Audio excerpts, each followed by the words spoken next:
Hey everybody, Mike Huseman here. Glad to have you on Off Season After Dark, episode 4. And today we continue to make our rounds of the G5 conferences. So last week, as you may recall, we talked about Mountain West Conference.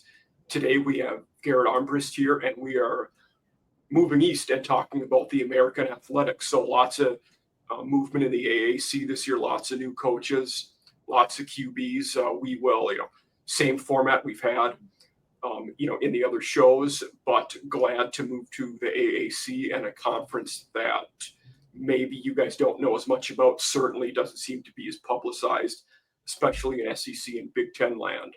So, Garrett, thanks for being here. Tell us a little bit about yourself. Where you at, who you root for, what you cover.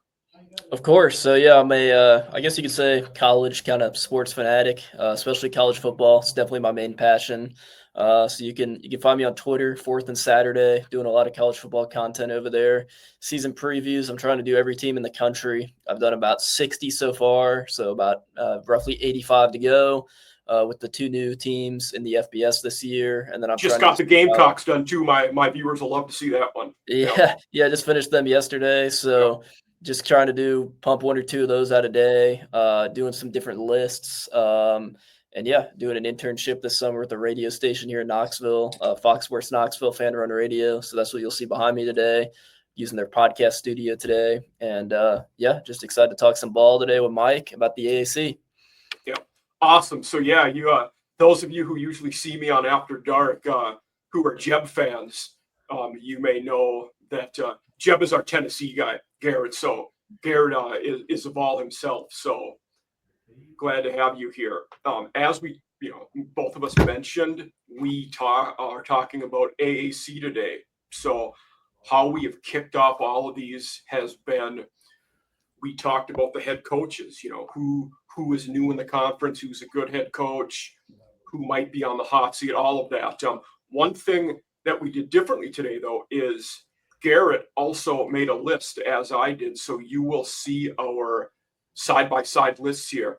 Mine on the left and Garrett's on the right, where we ranked all 14 of the coaches in this conference. So you will see relatively similar at the top, and then near the bottom, we have some movement. So we do have a few new head coaches here. Zach Kitley is new at FAU. He was formerly the offensive coordinator at Texas Tech. Scott Abel is at Rice. He was at FCS Davidson. Trey Lamb at Tulsa was at ETSU for a year. He only 35 years old. He is on his third D1 head coaching job, so that's pretty impressive. And then Blake Harrell is semi-new. He was interim for the second half of last year at ECU and is now the full-time guy. So, Garrett, who do you think's on the hot seat here? Anybody? Who do you think really has to win this year? I think the name that sticks out to me the most is Trent Dilfer. Just with UAB, the past couple seasons there has been really rough. I think he's a guy that, if he doesn't win this season, I think he's going to be shown the door at the end of the year. If they start the season 2-4, 2-5, I wouldn't even be surprised if this is a really mid-season firing. I think everybody else on the list is pretty safe. Obviously, everybody at the top is a pretty proven coach. Yeah. All the guys through the middle, either new, kind of have a longer leash, or they've proven what they can do. And then obviously even the guys at the bottom, newer coaches. So I see Dilfer as really the only guy that's on the hot seat in this conference this year. No, I absolutely agree with that. I think you hit on a good point where even our guys who were relatively newer in their second, third year, guys like Newberry, Golish, Morris, we've seen a lot of promise and good things from these guys, even, after just a year or two. And Dilfer, I think, is the one that stands out to me as the guy who has to be, the most, where he's 7-17, entering year 3, and that's not going to cut it there, especially, Bill Clark had done wonders there, in bringing the program back. At the top, I don't think anybody would, really disagree. Our top 5 are the same guys, though we have Keeler and Jeff Traylor, mixed up. I gave Keeler the edge largely because he's done it at multiple schools. There is no coach ever who's won more games at the FCS level. He is the only coach to win the FCS national title at 2 different schools, and he did pretty well in bringing Sam Houston up to the FBS level. He's a guy who's won a lot of games, and Traylor's fantastic. Like him a lot. He's 46-20 entering his 7th season, but that's kind of why I gave Keeler the slight edge over Traylor. So what made you give Traylor the edge over Keeler? Yeah, no, I mean, this definitely could have gone either way. I mean, Casey Keeler, obviously an incredible coach at the FCS level, led Sam Houston State to a national championship, a few years ago, right before they moved up to FBS. They come up to FBS. They have a, rough first year as expected, as almost every team does in their first year of FBS. And then, last year, bowl victory, they win the New Orleans Bowl, beat a proven Sun Belt team in Georgia State. I don't know, something about Jeff Traylor, though. I actually spent time kind of in the press conference room with him last year at the Myrtle Beach Bowl when I went to go cover that game, and he was just a really good guy. I could see that his players, especially Owen McCallum, their quarterback, he really loves playing for them, and he just takes a lot of pride in the city of San Antonio. Obviously they don't have a professional football team in San Antonio. The Spurs are really their only professional sports team, so I think the city really backs into UTSA athletics a lot, and he really does a good job of showcasing their team. I think UTSA, it's a tougher place to win at than people think it is, and he's made it look really easy. And he's never had a losing season. He's one of the best coaches in high school history in Texas. That is, largely in part how he got this job working up the ladder. I don't know. This honestly was like a 50-50 tie. I just put Traylor there kind of biasly, I guess, toward seeing him in person this year, but no, I could see Casey Keeler being 2. It's kind of a 2A, 2B type of situation. Yeah, totally get that. And then we at 4 and 5, we're the same with Monken and Albin, which was kind of a late switch for me. In making the whole list, the last decision I made was who's going to be 4 and 5. I initially had Albin just ahead of Monken, but then switched it to have Monken at 4. So out of all of my, the off-season hires, I always write about coaches for Mike Farrell Sports, and in my top 5 favorite hires of the off-season, Tim Albin was in there. I love him for Charlotte. He picked up at Ohio after Solich left and was very solid. And I think Charlotte is one of those gems at the G5 level where you're in a big city. You should be able to recruit well. Facilities are pretty good. And I think it's a place where you can win, but Biff just wasn't, doing great there. But in the end, after really getting deep into it, I decided to go Monken ahead of Albin. Monken's entering season 12 at Army and has won over 100 games and was really good last year. So it gave Monken the edge there. What do you think? Any insights into those two? Yeah, no, again, this is kind of like a 4A, 4B type of situation. Like they're both, extremely good coaches. I think Albin winning 10 straight games at Ohio was extremely impressive, and I think he's going to be a great coach at Charlotte. I think Charlotte fans might have to wait a year. I don't know that they're going to be all the pieces are in place for them to be great this year.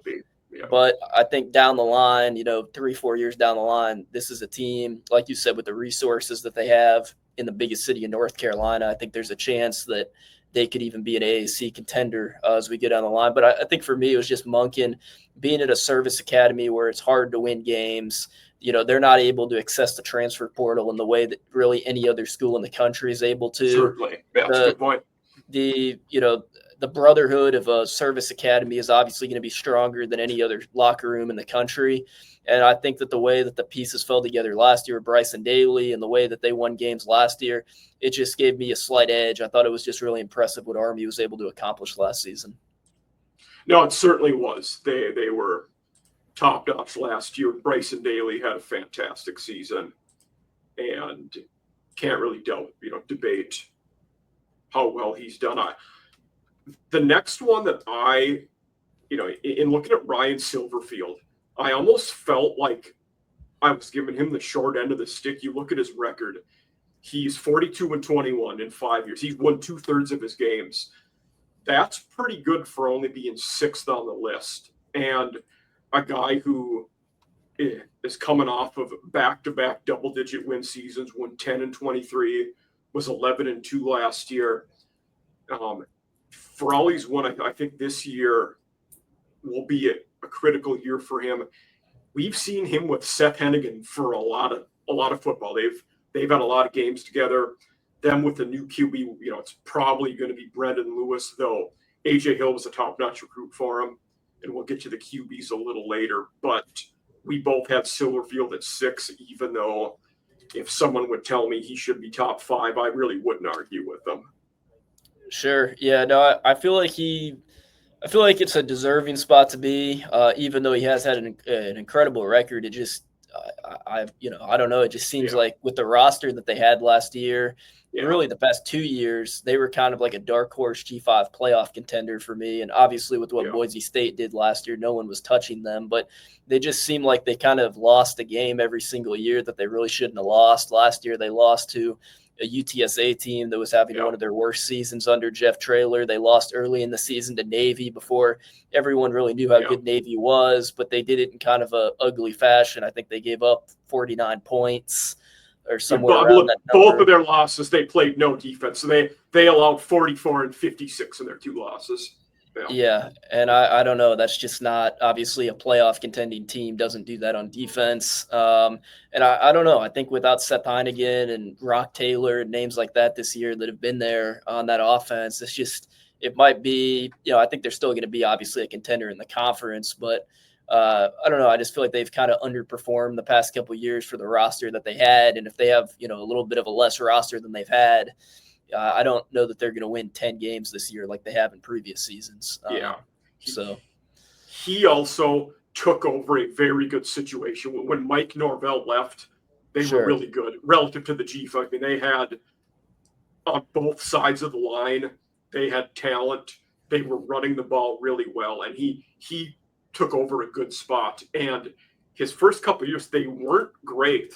Like, they weren't terrible. He's never had a losing record, but they went 8 wins, and then they were 6-6, then 7-6 before the last 2 years, having a really good year. Yeah, and I still think when I think of Memphis, I think of those Norvell teams. Like I think of that UCF Memphis AAC championship game that went down to the wire. That's one of the best conference championships games we've seen in the last decade. That's really the type of that's kind of when I think of Memphis, I still go back to those teams. As impressive as Seth Heineken was, those teams were special back then. Yeah, it's funny. I remember that we had 2 years in a row of Memphis UCF in the conference title, and both games were shootouts that were 50s, 60s. I think one of them even went to like 62-55, something like that. That's just exciting football, to watch. So one coach here who I'm very high on long term is Eric Morris. I think he is going to be a guy who won't be long for the AAC, especially in a team who wants to, be air raid, throw the ball. He's a former Texas Tech, Washington State guy, was at Incarnate Word with Cam Ward before. I think we're going to see Eric Morris move up the ranks. Alex Golish probably will too. And he's a little bit lower on the list, but Morris is a guy that I like. At North Texas, after Seth Luttrell was there, they were not in good shape. And Morris, his record is slightly over 500 overall, slightly under 500 at UNT after 2 years. But I think he's a good coach.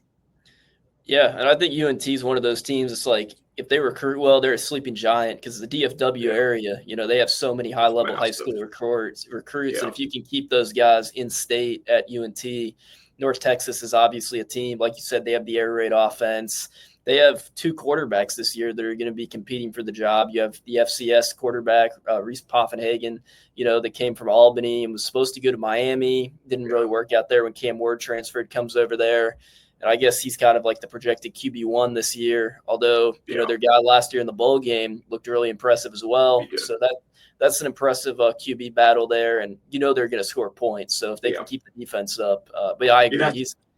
He was one of the guys I was going to talk about later. So I'm a big Reese Poffenbarger fan. I was at Miami last year. We didn't see him, touch the field, but his size and the way he threw the ball at Albany, quick release, big body. I mean, he has the mechanics and skills, I think, in this offense to really be a guy. Like you said, we know they're going to throw the ball and score a lot of points.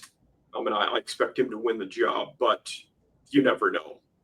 Right. And then another team we expect to score a lot of points with a transfer QB and a new head coach, Zach Kitley at FAU. That was another hire I liked a lot. Kitley has rapidly moved up the ranks again.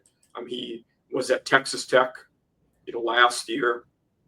Excuse me, and is moving over to FAU now as the guy. So we'll see what they do. Again, they're another one where I don't know in year one how much better FAU gets, but I think over a couple of years with Kitley, FAU will be doing a lot better.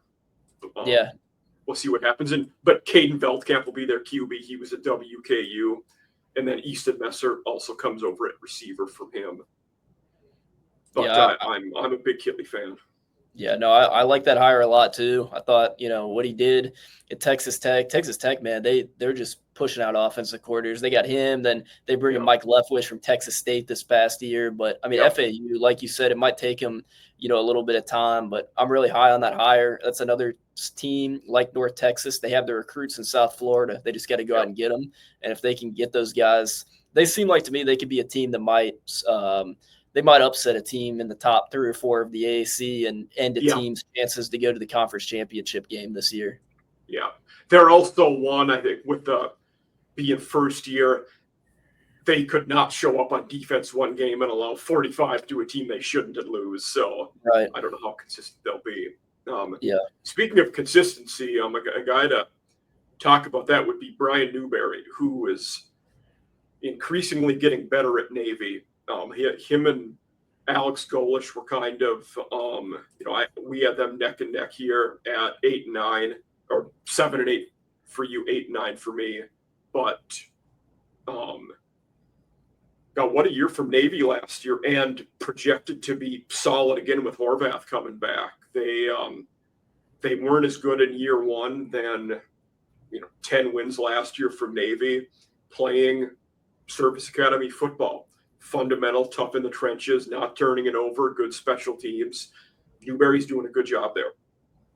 Yeah, I agree. I mean, that bowl win showed me a lot to go out and beat Oklahoma. Yep. I know Oklahoma, as all the Power 4 teams, they have opt-outs, but people don't talk about, the G5 schools, they have opt-outs too. Obviously, Service Academies, not as much. Their players aren't opting out, but still to go in and beat an SEC team in a bowl game like that, that's really impressive. It builds momentum for this year. They're coming off a great end of their season. They're going to be, in most, preseason polls you're seeing, they're a projected team to be in the conference title game this year, just with what they have coming back. I think Newberry's a fantastic coach. Like Monken, they have their hands tied behind their back in the transfer portal. They can't do that. Service Academy. So I just have a great respect for those two guys. And again, he's a coach that's just flying up the rankings if they keep winning. Yeah, agreed. And that's an interesting one from a Service Academy, if he keeps winning, would he stay there or would he take a job at a different school, whether it be P4 or a G5, where it might be easier to win and your recruiting base would be bigger? That'll be something to monitor. We're seeing Ken Newman-Alalo do very good things at San Jose State. Talked about him last week.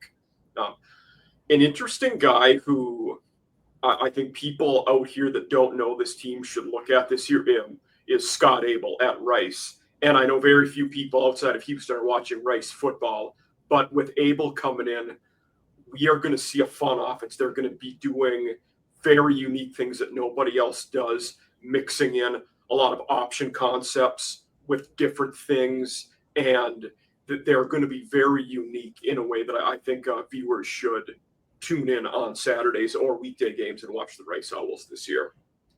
Yeah, I thought that was kind of an interesting hire, but looking Yeah, deeper into it, like you said, I think that could be it's a name that not a lot of people are going to know unless you really deeply follow the FCS. yeah, But I think I think it was a good hire. I think Rice, they have the potential. Again, another team. A lot of teams in the AAC, they're in a city where they can succeed. They're in Houston. exactly. They have a lot of East Texas guys that they can go out there and recruit. And it seems both teams in Houston, them and the University of Houston, have just really the past Yeah, couple of years like not even been existent. And Rice a couple of years ago, I know they played Texas State in that bowl game, and that was kind of a yeah, high scoring, thrilling game. And they finished the season, I guess, 6-7 that year. But I think Rice is one of those teams that like the people that live there, like they expect them to be good. And yeah. I think in a couple of years they're another team that could be an exciting team to watch. Certainly. No, I'm definitely on board with you there.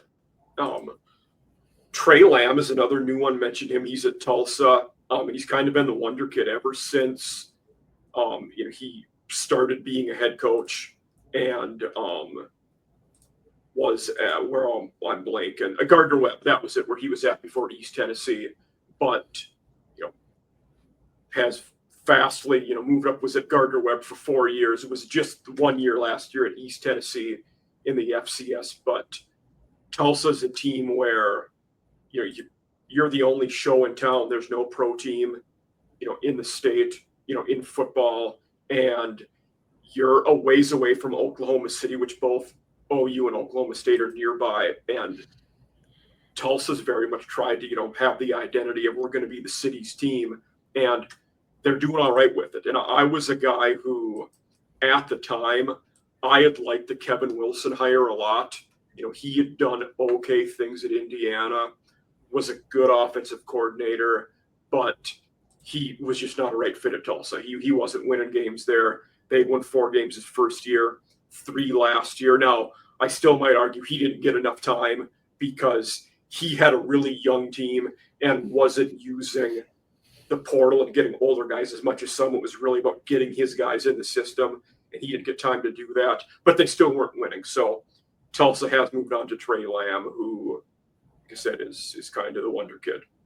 Yeah, no, it seems like there's kind of a new vibe within their program Yeah, this offseason. I know they landed, I think it was a either high 3-star or 4-star prospect a couple months yeah, ago, and that was kind of like the home run that they needed to get, the ball rolling here. And you got to have a coach that, like you said, adapts to Tulsa and wants Tulsa to succeed because, like you said, you're not close to Oklahoma City. Oklahoma and Oklahoma State are obviously the 2 big schools of the state. If you can get the people on your side of the state to really buy into Tulsa football, it's a tough place to win at. I think they're the smallest school enrollment wise in FBS. They only they have, I are. think, Yes, they 2,500 are. students or Yeah, something like that. So obviously there's, some toughness there with having students showing up to your game and, creating an electric environment in your stadium and whatnot. But again, it's a hire that we probably won't see the benefits of it this year, but looking down the line 2-3 years, it could be something that to keep an eye on that we might like. definitely. And I think that is a reason why, talking about that down the road, but with Tulsa, Rice, FAU, etc., we're talking about newer coaches who are going to win by doing different things. And that can make for fun football to watch because, they've had the foresight to realize we're not going to be able to line up and do the same things as the big dogs. Service academies have done this for years. We got to have our niche and be good at it and get players that fit that. So you could see a lot of that, in this conference, and that'll make for fun football. Yeah, no, it's definitely exciting because they get a lot of their games, on Thursday nights when Yeah, people can watch them, and it really puts a spotlight on the teams, which is what I like about a lot of these G5 conferences doing these weeknight games.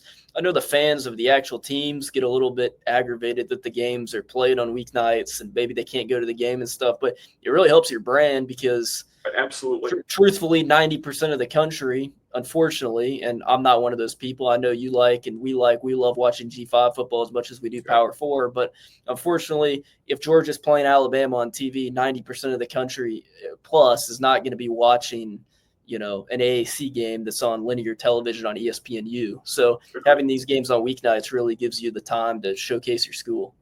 Yeah, I was having a back and forth a couple days ago about that same topic with the guy who was a Northern Illinois fan because the question posed was, what team is not a fit in their current conference. And there's a lot of them now with realignment, but with NIU moving to the Mountain West next year, they're not a fit there. I mean, especially geographically, but also otherwise, they're not a fit. Like, they seem to be a good fit. And this guy said he was happy about the move because then there's no more Tuesday, Wednesday action. It's all Saturday games. And my point of view was kind of what you mentioned of nobody's going to watch your games on TV now. You're not going to compete on Saturday. And he said he was okay with that for two reasons, one of which I think is legit, one I would disagree with, but he said it does make it a lot tougher for fans of that school to go to the games when it's Tuesday, Wednesday. That's legit. You're not going to make, maybe a 3-4 hour or longer drive to go to a game on a Tuesday or Wednesday night. But he said that, viewpoint about the TV that I had mentioned doesn't hold up because they get pushed to ESPNU, ESPN Plus when ESPN starts showing, early season NBA games or stuff like that. But I still think you're going to get more people watching on midweek than you would on Saturday when you're competing with the Power Four conferences. Yeah, but I mean, it's just a preference. And CUSA's smart to do it as well. Yeah, no, I agree. I mean, that's what the Max built their conference on. I mean, it's Tuesday night action. I mean, that's what people watch. Now, I will say, obviously, some of the games on Tuesday nights, there's not very many people in the stands. Like you said, you can't get off work. You have kids, that have nowhere. They can't come with you or whatever. Got to put them to bed early, stuff like that. So there's obviously stuff that, obviously, as a fan, I'm sure that I would want my games to be on Saturday if I was a fan. But being neutral watching those games, I like watching football 5-6 nights a week as much as I can during the college football season. In my time at South Carolina, we never had a weekday game. It is more uncommon in the SEC. But here at Marshall, both of my first 2 years here working, we've had one Thursday game. Mm-hmm. And it was a lot of fun. Like going to the third, 1 year it's been home, one it was away. I really enjoyed it because my thought was, well, I'll go to the Marshall game Thursday, but then Saturday I can watch other games on TV. I realize not everybody's going to do that. But we still got pretty good attendance, and the people here in Huntington are, Marshall wild. So it was fun. Yeah, exactly.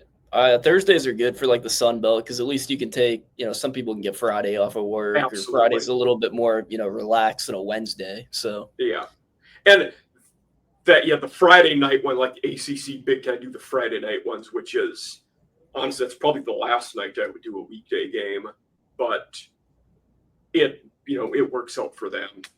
Right. We'll slightly change topics now to, another one of the regulars we've had the first couple of weeks. And this is the projected AAC standings. Got this from Athlon Sports. But, you'd mentioned most things project Navy to be in the conference title game. Athlon does this. This would put Tulane and Navy in the conference title game, as the AAC now is a conference that does not use divisions. But looking at this, is there any team that you think is a lot lower on this list than they should be? Let's start off with that.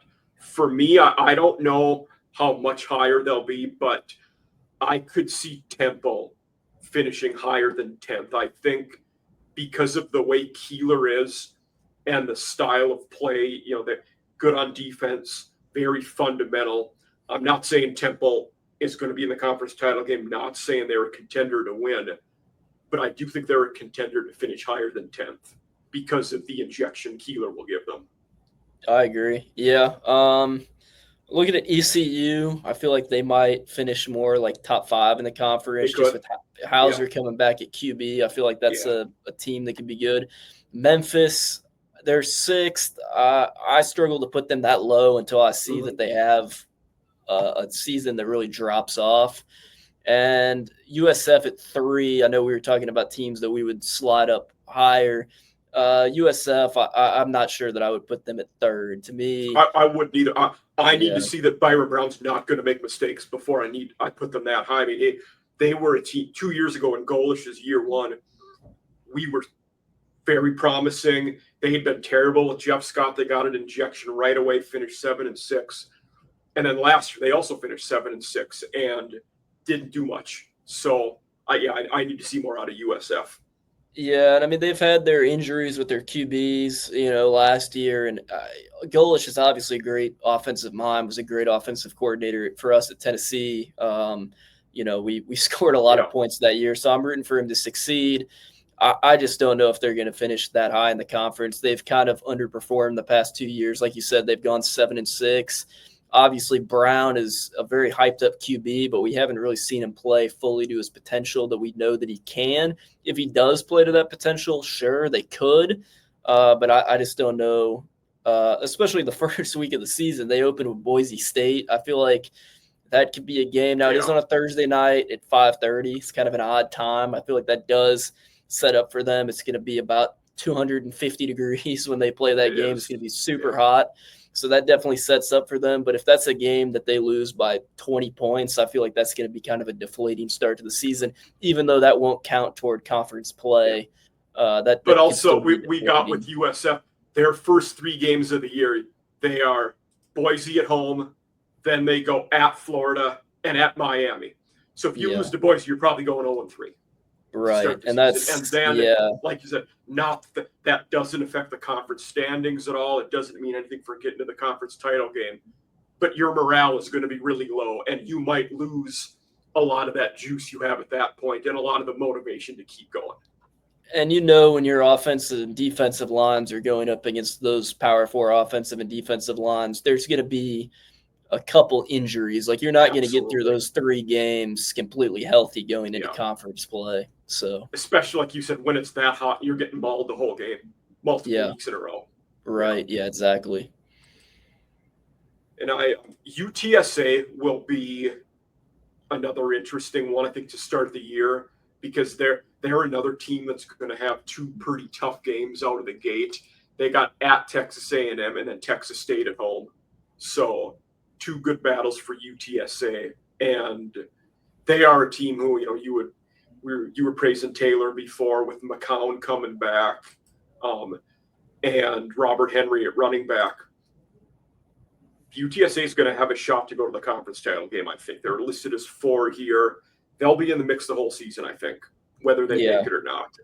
No, I 100% agree. I think they definitely have a better chance than South Florida, in my opinion, looking at this list right here. So I agree. Yeah. And with Army, so much of what they do is going to depend on, Dwayne Coleman, who's succeeding daily.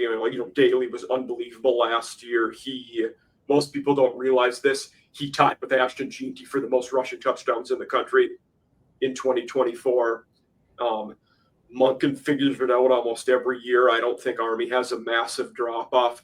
But last week in my show where we talked about Mountain West, we were talking about Air Force with Patrick, and he made the point of, if you look at the roster trends with all 3 service academies, they rarely have 2 massively good years in a row because you graduate most of your class and then it's tough to replace them.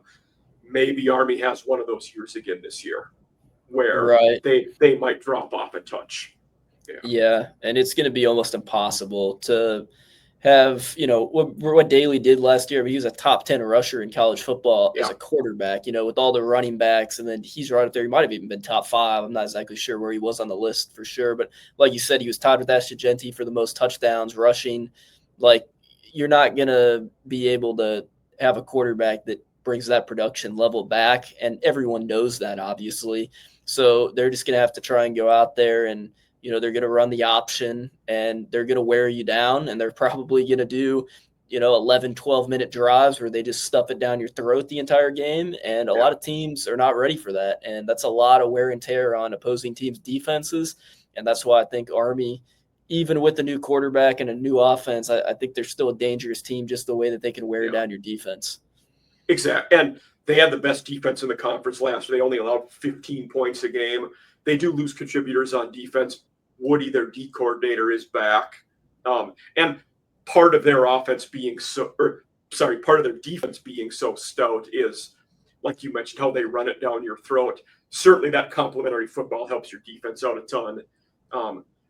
But they're always good on defense. I don't expect their drop off on defense to be nearly as much, even with some of those position losses. Yes. And ECU's a team, yeah, you would mention them as potentially being higher with Hauser coming back. There'll be a lot of continuity there with, Harrell, in the full-time role as coach now. And then North Texas FAU teams, both, going to throw the ball around a lot, should put up a lot of points, and we'll see how they do there. But I would say with that grouping of North Texas, FAU, that's probably about where they'll finish. Do you agree with that? Disagree? Like, they're mid-conference teams at this point. Yeah, I think North Texas, if their defense shows up, they could definitely kind of move into maybe that 4 or 5 range. If, it's a big if their defense shows up. But like you said, they're going to throw it around. They're going to score a lot of points. Yeah.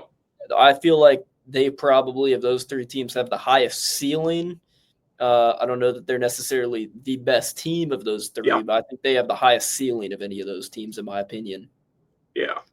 Well, one thing I do agree with this projected standing is the bottom 3 teams here, UAB, Rice, Tulsa, they probably are the bottom 3 teams. I don't see many scenarios where any of those 3 wins too many games. Both Rice and Tulsa, new coaches, new systems, a lot of change there. And UAB, to be quite honest, I'm just not a massive fan of them. Jalen Kitna, will be at QB.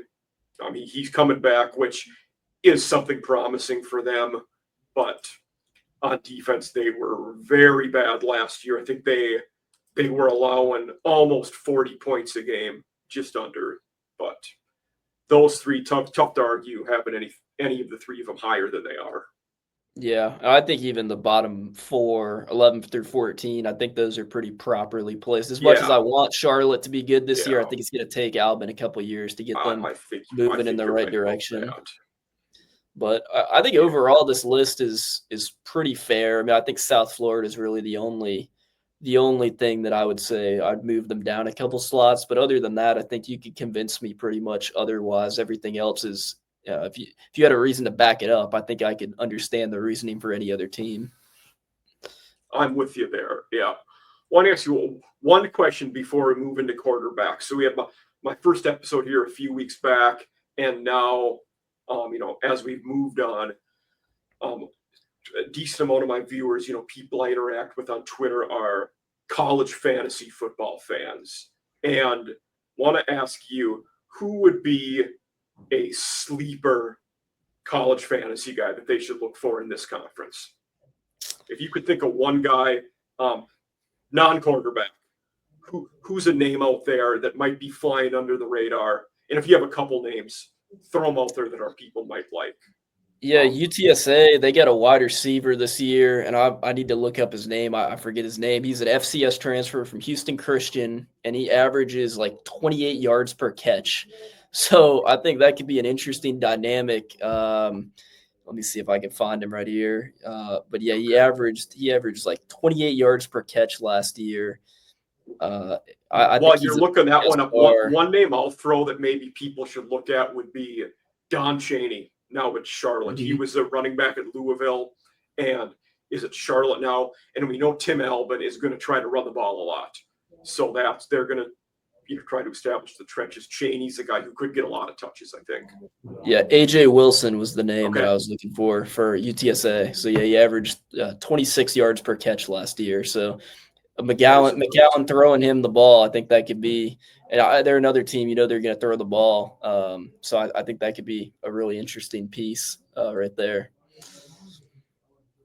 That's a good point. Yeah, they are a team who has – been throwing the ball a lot. At Houston Christian, they're one of those. I paid attention to the Southland a little bit, did my master's, and was a GA at Northwestern State in the conference. But Houston Christian's head coach is a guy who was a successful Texas high school head coach who has kept things going there. He was quarterback coach and OC for a season or two, And then last year was his first year as head coach, but they've been throwing the ball around a ton there, in recent years. Yeah, those So Texas FCS schools, man, they love to throw it around them. Incarnate Word. I mean, some of those teams yeah, in Texas, they just throw the yeah, ball around and yeah. score a lot of points. And before going to Incarnate Word, Zach Kitley was a Houston Christian O coordinator. So that's the kind Was of he? schools we're talking about. Yeah. Okay, yeah. No, Yeah. I mean, that's Or it might have been he might have went to Western Kentucky from there and then went back to Incarnate Word. okay. But yeah, Kitley was there for a time. We'll move now into QBs though. This QB list is not in any schematic or specific order. These are just the projected 14 starters thrown out there. We do have a couple battles, in different spots. Charlotte being one.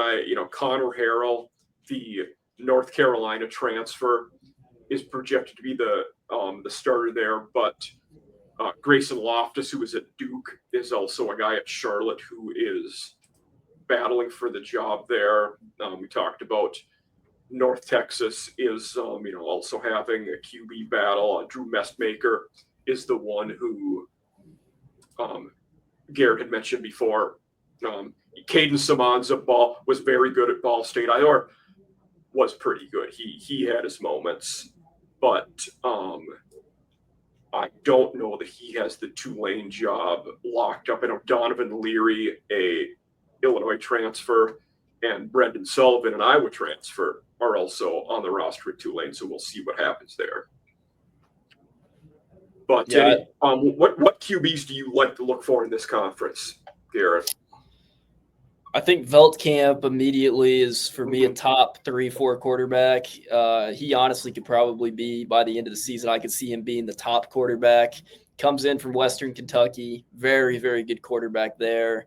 Obviously, it's going to fit right into his hands. They're going to let him throw the ball a lot this year. I could see him being a top 2 quarterback by the end of the season. Obviously, Horvath, an accomplished QB from last year. We know he's going to be good. Owen McCowan, obviously been there a couple of years. We expect him to be good. I can see Caden Hauser in year 2 at ECU being really good. Obviously, the Michigan State transfer. He seems like he could be poised for a real big breakout year. And then I think Poffenbarger at North Texas coming from Albany. Those would be kind of my top 5 guys in the conference. It's a weird conference QB wise, both real life practically and college fantasy wise, because if you look at fantasy football here, there's so many QBs that with the right situation could be number one. You have Coleman and Horvath because they're going to be running the ball nonstop and getting touchdowns. Byron Brown was one of the top picks last year in fantasy drafts preseason, then flopped. Poffenbarger is going to throw the ball a ton. Veldkamp's going to throw the ball a ton. Hauser is going to be super consistent, we think.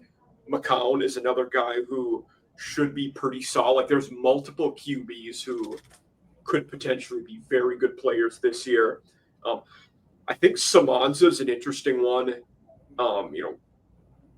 practically because Tulane's a team we expect to contend for the conference title, and they'll need at least serviceable play from him to do that. Anybody's going to need that, in a QB. So I'm excited to see how Simonza does at Tulane in, the Summerall offense, which I think should be a pretty good fit for him. Yeah, and he was pretty good at Ball State. He was. And you know that when you have a quarterback room that deep, you're going to get good QB play this year, because if a quarterback's not performing, he's going to be benched and it's going to be the next guy up.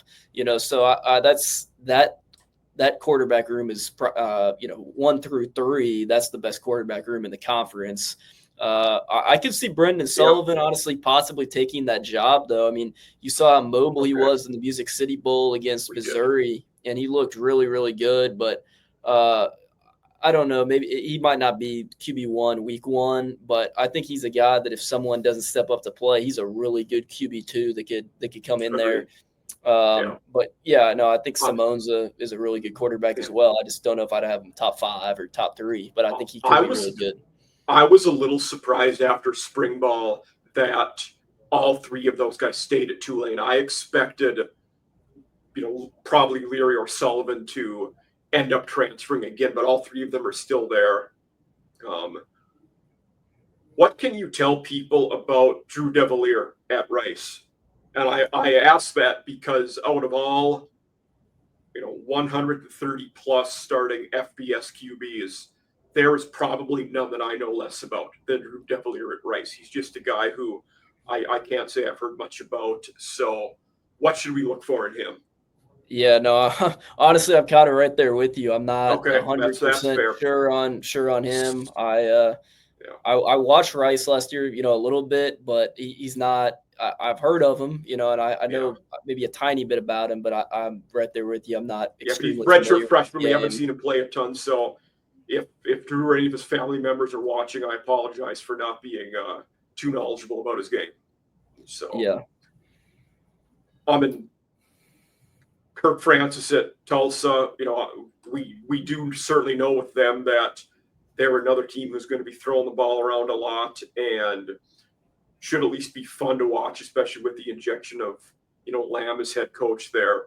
I expect that Francis will be all right. We did see him play a decent amount last year. He threw for 1,500 yards in 2024 for Tulsa and played a little bit the year before as well in a more limited role. But that he'll be an interesting one to watch at Tulsa too, to round out this list. Yeah, he seemed like he had some pretty solid moments last year for them. So I could see him being a pretty, mid-level player in the conference. I think Connor Harrell's another interesting name. I feel like he could be a good quarterback.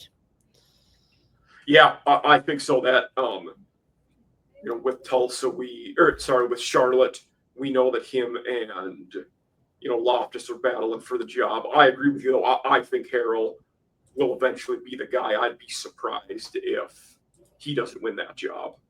Yeah. So we'll move on a little bit now to still with QBs, but this is the ranking side by side for Football Nation and then Home Team of their top 12 G5 quarterbacks. So this is all the G5 conferences, not just AAC, but we see definitely some AAC influences here. And the one on the left, we see Veldkamp and Horvath at 2 and 3, Brown at 4, McCown at 6, Hauser at 11. So lots of AAC guys on that one. And then in the one on the right, we have Simonza at 3, who's not even on the list in the other one. Lewis from Memphis at 6, the transfer from Nevada. I don't know if I'd mentioned that before.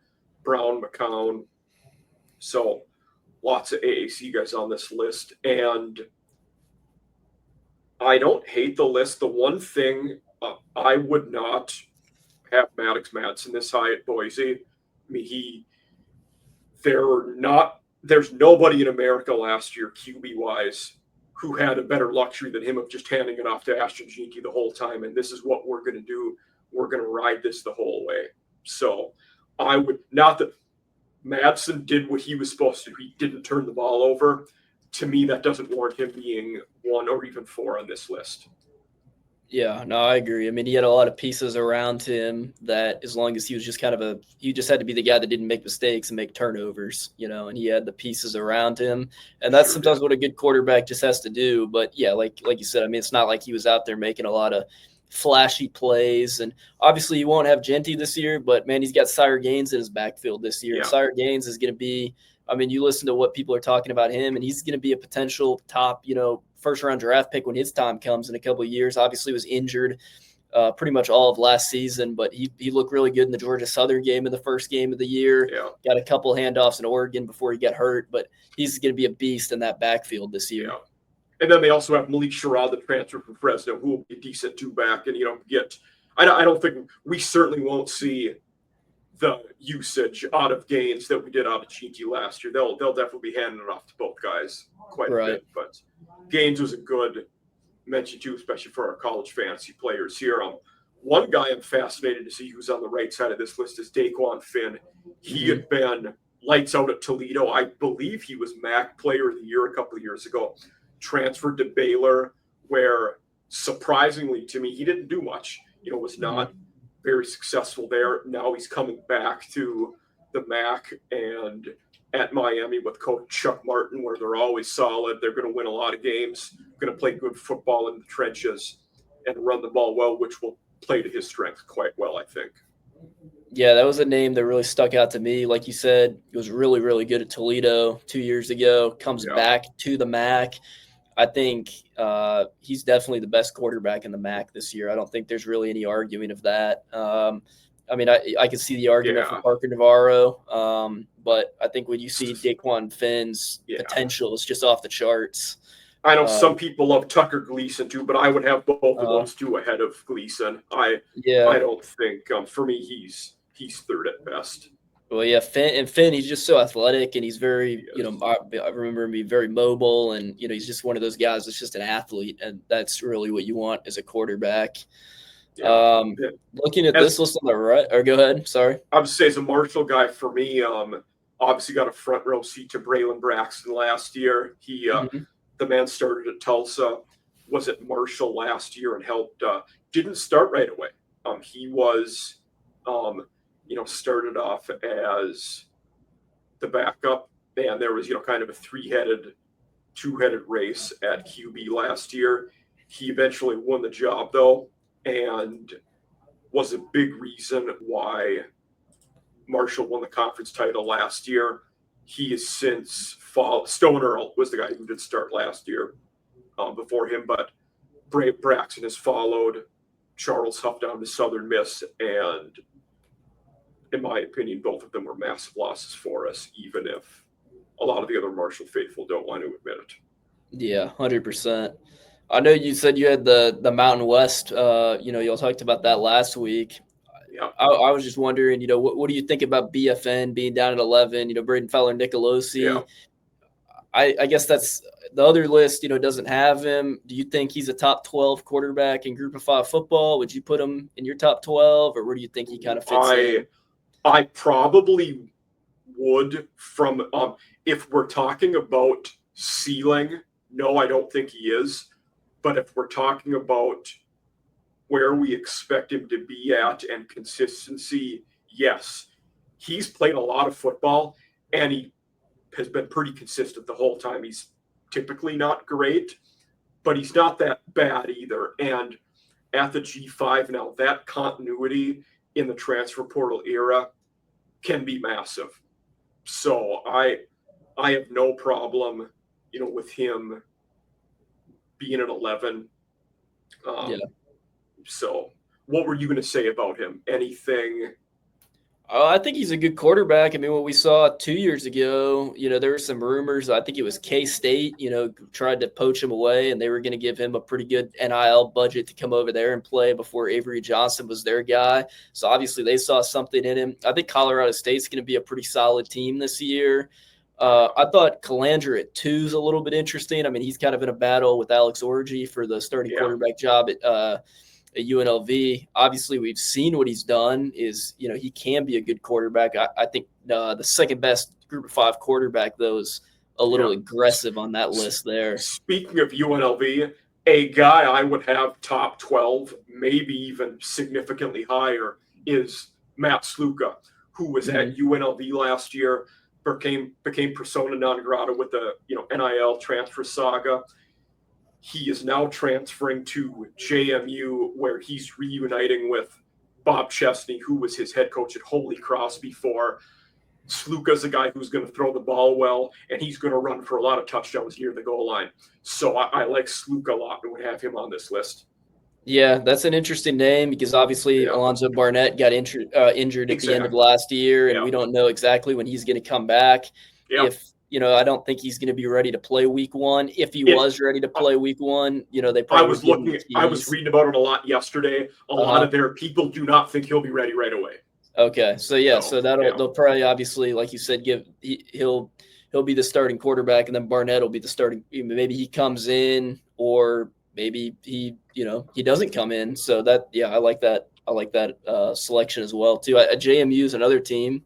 They're always going to have a pretty good offense. I did my review on them the other day. They picked up some good pieces out of the portal, and Like you said, Sluka was very good at Holy Cross at the FCS level. And, he was pretty good at UNLV last year before that NIL dispute. Obviously he hadn't played football in a little bit because he didn't play the back half of that season. But, if he's the starting quarterback, I think he's in good hands. Yeah, and I think that continuity with knowing Chesney's offense inside note will be massive for him.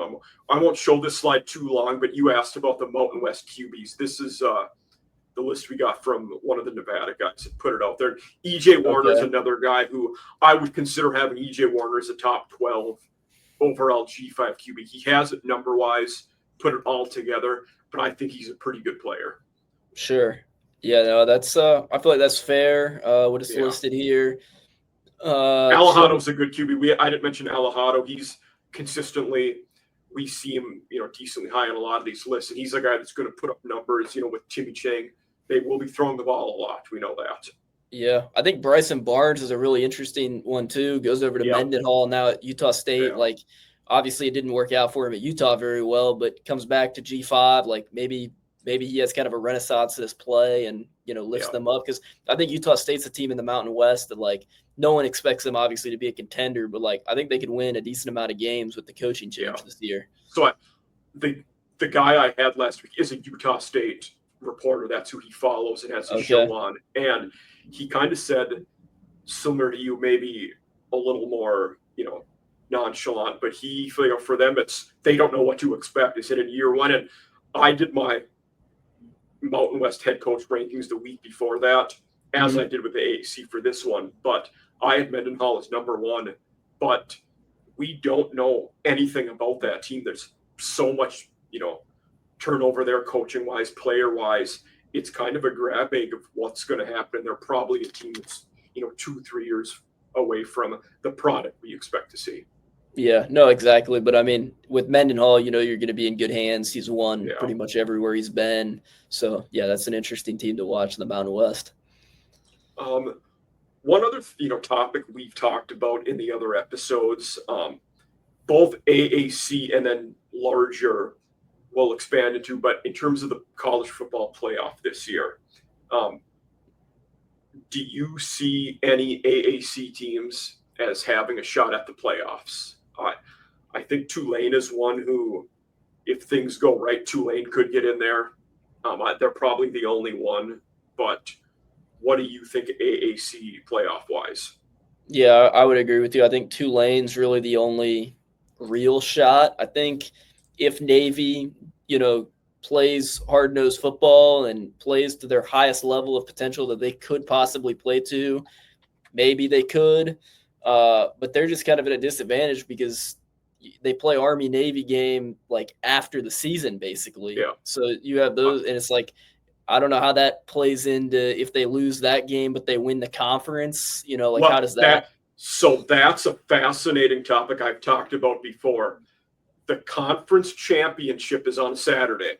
The next day, we announce the field of 12 for the playoff. Mm-hmm. The next Saturday after that is the Army-Navy game. So those teams would have only played 12 when everybody else would have played 13 for a conference champion. So there could be a scenario where an Army or Navy makes the playoff, then loses the next Saturday in a game which is meaningless. The Army-Navy people would stone me for saying it's a meaningless game. Right. I mean it in the context of the playoffs. It is meaningless. Correct. If I'm making the playoffs, I'm resting anybody that's quasi-injured in that Saturday game. Sure. In preface for the playoffs. Yeah, I didn't know if the selection show was on that weekend or if it was the weekend prior, which it is. So that's. I would almost say you should move it to the next Sunday, but the other teams especially the P4 teams, they wouldn't want that. They would want to know right away. So because they have to make their bowl plans if you're not in the playoff. So right. No, I like that Army-Navy game late in the season, but I could see if they have a situation like this that ever happens, I think that game gets moved to week 0, the next season, because they're not going to let that happen again. I don't know if it was you or somebody else, but someone brought that up on Twitter a couple days ago. And I said, with this new dynamic of the playoffs and especially them being in the same conference where you could potentially have that game 2 weeks in a row. That's not good. And having it week 0 would be better, I think. Yeah, no, I think it's just the reason why people don't want to move it. I saw that tweet too. I think, and people in the comments were saying it's really just the tradition of the Army Navy games always been, that weekend. And I don't know, there's just something about it. Yeah, which tradition, okay, but for 80 years we had Big Ten and Pac-10 champs playing the Rose Bowl. We moved on from that. Sometimes moving on from traditions can be good. Yeah, no, I agree. I mean, I think I'd give them the benefit of the doubt to keep playing in that week since they're Army and Navy. I'll let them do what they want. But I think the second that happens where they do have a quote-unquote meaningless game for playoff implications, I think you have to move it because I just don't think that's good for anybody. Agree. It's not a problem until it's a problem. Yeah, I guess is the way I look at it right now. Sure, right. But other than Tulane, do you think there's any other Tulane Navy? Probably nobody else is. UTSA is not going to be a playoff team. I don't think it would be tough for anybody else. Yeah, I think Tulane's really the only team that's deep enough to do it. Because through a season you're going to have injuries and whatnot. And their coach is obviously so good. And the tough thing with Tulane too is from a G5 perspective, you can maybe only maybe a second loss in the regular season and make it. Tulane has 3 P4 games in their non-con. They open up with Northwestern, which they got a legit shot. It's in New Orleans, and Northwestern that we expect to be down. But then they have South Alabama on the road. Okay, G5 team, they'll be all right. But then we got back-to-back P4 games. Tulane has Duke and at Ole Miss back-to-back. You're almost certainly not going to win both of those games. Right. Maybe you beat Duke, but if you beat Duke and Northwestern, that's really good if you're Tulane because they're both P4s. Yeah, that Duke game's going to be odd. You have Mensa, going back playing against his old team. Northwestern obviously has Preston Stone this year, so obviously they have QB play. I don't think any of those games that you mentioned, even South Alabama, they're a solid Sun Belt team. None of those games are free wins by any means. If you don't play well, you could lose 3 or 4 of those games. And if they South lost Alabama, 4, we're going to see Zach. Yeah, we're going to see Georgia Tech transfer Zach Pyron at South Alabama as their QB after. Pyron was at Minnesota in the spring, but then transferred again to South Alabama. So, but with Tulane and the topic someone else brought up with the Tulane going to Ole Miss, is that kind of like Boise at Oregon last year, where the measuring stick isn't necessarily if Tulane wins, but is it if Tulane keeps that game competitive? Does that people will know, okay, they're pretty solid. They're a team that could belong in the playoffs. It's an interesting question. Yeah, well, especially in Tulane, I guess it was last time they played Ole Miss when it was in New Orleans. That was a really tight game, the entirety of the game, very close. So, I mean, I expect that game, especially with Austin Simmons at Ole Miss, it's going to be one of his first games, before they get into SEC play. So there might be some road bumps for them. And if Tulane's firing and ready to go as a proven team, it could be an interesting game to watch. Yeah, I agree with you there that they're going to be a good team. Other than that, any other G5 playoff teams you think, Boise's, a lot of people are picking Boise to be that team again. They might be. I need to see them win without Gene T. I've said that multiple times on this show before, but they're going to be in the running. Heck, UNLV is another team. Dan Mullen taking over. Maybe UNLV can one up. For last year, they were on the doorstep, going into that conference title week. I don't expect any MAC team or Sun Belt team this year to really be a playoff contender. I think they'll beat each other up a lot in those conferences. Yeah, I don't know. I get on the Texas State hype bus every year, so I don't know. Maybe they'll. I was last year, and then not that they were bad last year, but relative to what we expected, they did have a bit of a letdown.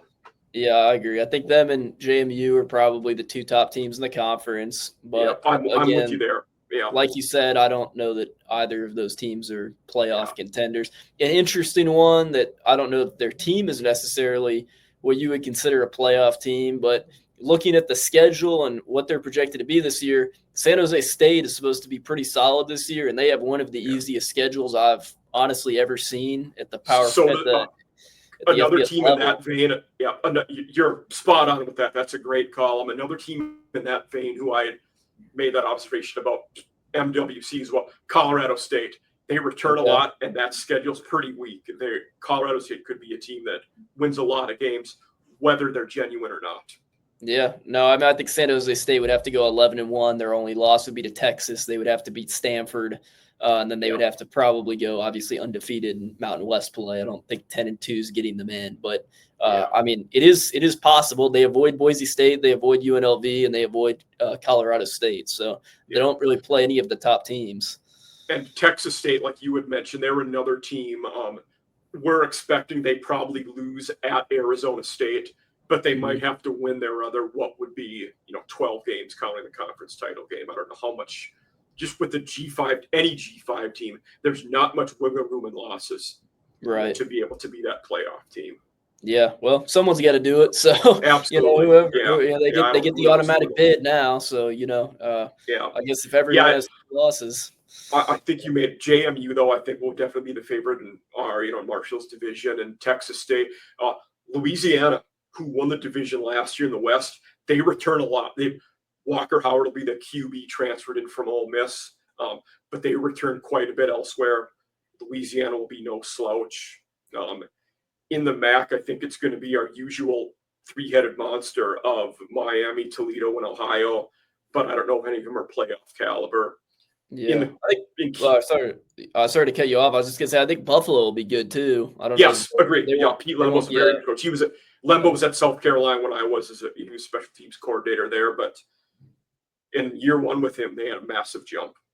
Yeah, I mean, they obviously won't be a playoff contender either, but I think they could be a team that if they have a really good season, they could make the MAC championship game if they play to their highest potential.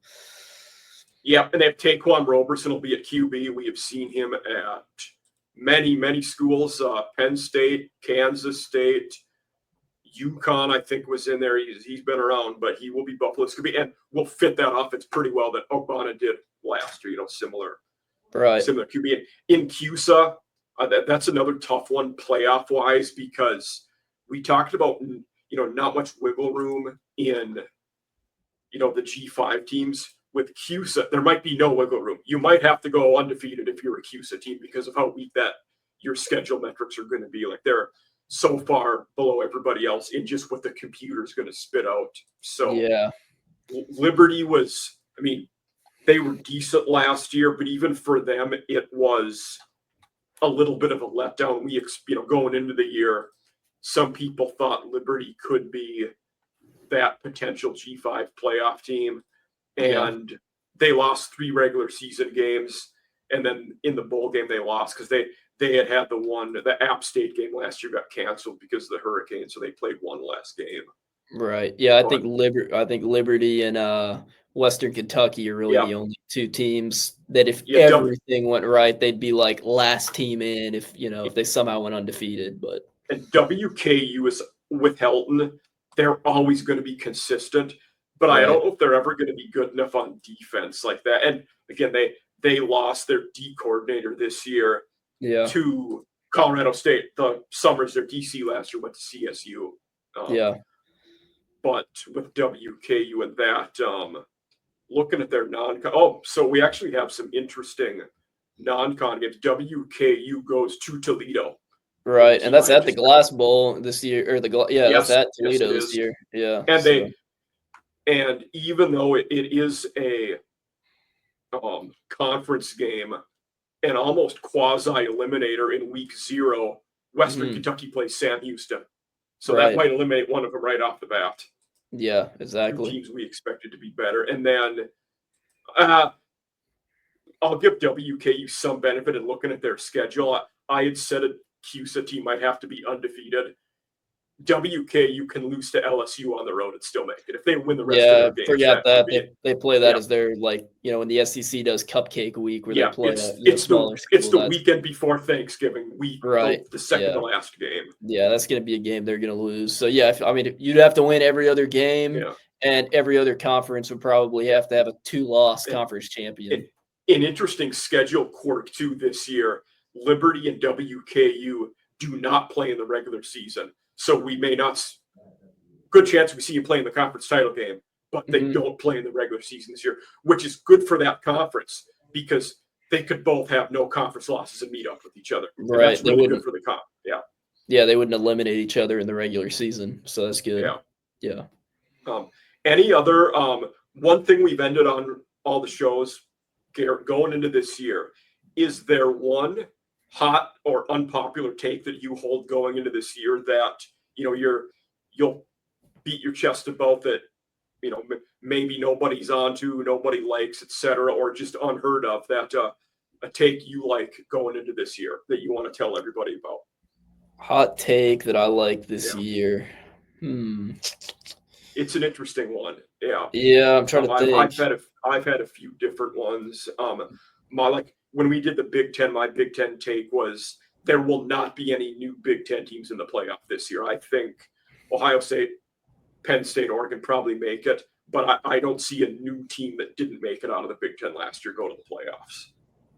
All right, well, I'll go with mine. Okay. It's a pretty wild one, but I'll say Eric Rivers wins the Blittenkoff Award this year. I think he's the best wide receiver in the country. Everybody's going to pick Jeremiah Smith and Ryan Williams. Haynes King's going to be throwing in the ball. He was really good at FIU last year. I think he's going to be really good at Georgia Tech. I'm super high on him. I tweeted about that last night, so I'm going to ride with that for the rest of the year. Yeah, and with Singleton, going to Auburn, there definitely will be targets there. And Rivers, a Memphis guy before FIU, so there's the AAC connection. But Eric Rivers going off. You heard it here from Garrett. You can find him Fourth and Saturday, right? That's your Twitter handle. That's right. And I'll tag. You'll see that that handle in all of my retweets if you're finding us on Twitter. If you're seeing us on YouTube, his name will be embedded in there. But thank you for being here, everybody, for our AAC episode talking about the American Conference. Next week, you will find me. We will talk about the ACC. So we will hit our second P4 conference next week. Garrett, thank you for being here. It was fantastic to have you. Of course, we'll have to hop back on and do some stuff once we get into the football season. Absolutely. Yeah.